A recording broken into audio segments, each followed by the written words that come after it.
May isang napakagandang babae at ubod ng yaman ang nasa edad 25 anyos na ang pangalan ay Susie. Itong si Susie ay isang single mom. Ngayon naghahanap siya ng mapapangasawa niya. Kaya lang, walang naglalakas ng loob na manligaw kay Susie. Dahil mapera naman itong si Susie, nagpa-advertise siya ngayon sa mga pahayagan. Ang nakalagay sa advertisement, kailangan ko ng isang lalaking mapapangasawa. Yung hindi ako iiwan, hindi ako sasaktan, at kailangan mahaba ang ari niya. Isang araw, may nag-doorbell sa gate ni Susie. Isang lalaki na naka-wheelchair.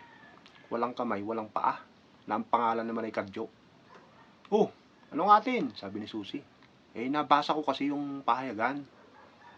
Naparito ako kanya para manligaw. Kung sakaling ikaw naman ang piliin ko, sabi ni Susie, nakakasiguro ko ba na hindi mo ako sasaktan? Paano kitang sasaktan? Ang sabi naman ni Kadyo. Wala naman akong kamay. Di mo ba ako iiwan? Sabi ni Susie. Paano kitang iiwan? Wala naman akong paa. Meron ka bang mahabang, alam mo na yun? Sabi ni Susie. Alin ko naman na, sabi ni Kadyo.